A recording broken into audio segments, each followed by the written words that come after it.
Welcome to Slashing Slashers, the podcast where we slash through the guts of horror movies, whether it's praising the haunting atmosphere of a classic or tearing into today's cliches and modern flops. From spine-chilling scares to laughable failures, I'm here to dissect what makes horror movies unforgettable.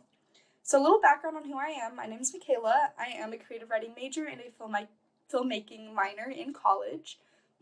So I do spend a lot of my time writing and reading a lot, mostly horror, which is one of my favorite genres and which is what I hope to go into eventually.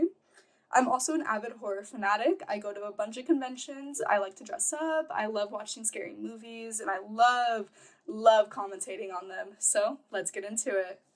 New Terrifier is coming out, which is why I decided to make this first episode clown-based, hence the makeup, and a little bit of, a little to bring excitement to the brand new third movie in the franchise. So, I want to start off by saying that the new Terrifier, it has a low to mid 7-figure budget. And that is very big compared to number 2, which had a $250,000 budget, and the number 1, which one had a $35,000 budget. Which, if I'm getting the numbers wrong, please let me know. But I do want to say that is a lot more money than the very first one. So with the third one, it's very controversial, and they lost some of their support. I want to say, also correct me if I'm wrong, but I want to say that they did lose support from some companies because of the amount of gore and the rumors that they killed a child. I haven't seen the third one yet, but correct me if I'm wrong on that again. So, and then the second one, it also received backlash.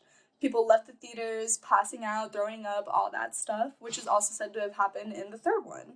And the original one, you don't really hear a lot about the first one because it's an older movie and not a lot of people used to know about it before the second one came out and they had all the marketing and all of that stuff, which is what I loved about the first one, which is like a lot of people didn't know about it. So whenever I saw someone that dressed up as him or would see like anything Art the Clown related, I'd be like, oh my god, other people know this movie exists. And yeah, I did want to go ahead and say that if you are planning on seeing the third one, please let me know how it goes. And I did talk to David Howard Thornton at a convention, and I asked him to confirm the rumors on if he almost threw up. And he did confirm that he almost threw up during filming, which is crazy because he's the one that is acting all of this, and he knows, like, it's all fake. But the fact that he almost threw up says a lot about it, which makes me excited to see it. So I'm going to go into what the movie is and why I think it was good or bad. And I'm going to be talking about the first one because that is the one that I have the most knowledge on. And it's my favorite, so that's why I'm going to talk about it.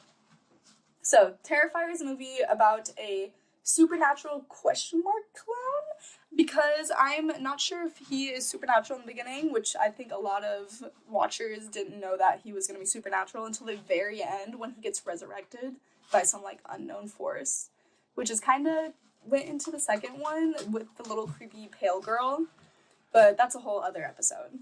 But anyways, getting back into it, the movie follows 2 female girls on Halloween night looking for a place to go to the bathroom after having a little too much to drink, And then they run. That's where they run into Art the Clown, where they were like, "Ooh, who's this creepy clown dude?" Which is completely understandable because I'd be like, "Who is that weird dude?"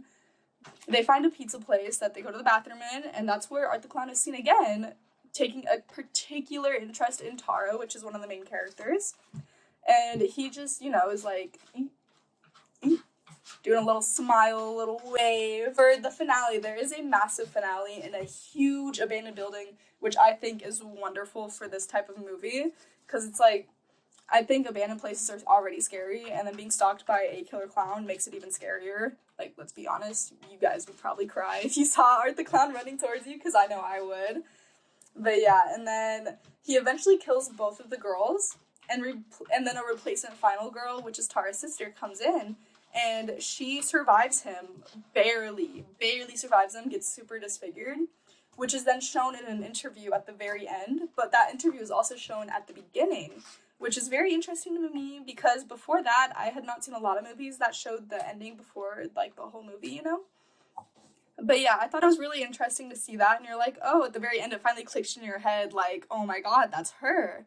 And yeah, that's also a plot point in the second Terrifier, which I thought was a nice little touch, but it was a weird ending with her.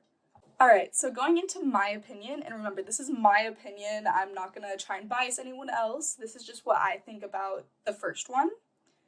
This movie doesn't count in the slasher genre, to me, personally. There's not really a complete storyline, so I think it's just a movie showcasing depravity and playing to the subconscious fear type, like, being scared being scared of the unknown, being scared of random men, all that stuff, because, you know. And then, so, I'm also going to reference an opinion piece that I wrote. I'll start off by saying that I love the franchise, but you have to take it for what it is. Shock-filled violence, not horror. Which I think is a good statement for this movie, because it is scary, but it doesn't fit into the horror genre, more of into like a splatter type genre where it's more blood than story, which is very interesting to me since, like, of the way that it was filmed and everything. I think that the grindhouse style way that the film was made in was amazing, and it shouldn't have been redone. I did enjoy the second one, haven't seen the third one, but I do think that it didn't need to be redone, and they shouldn't have, touched what wasn't broken, and they could have kept that small cult following without getting all this, media backlash. But good for them for stepping above it. That this is their project, this is their Damien Leone's baby, basically. And that he should, it's just how it is.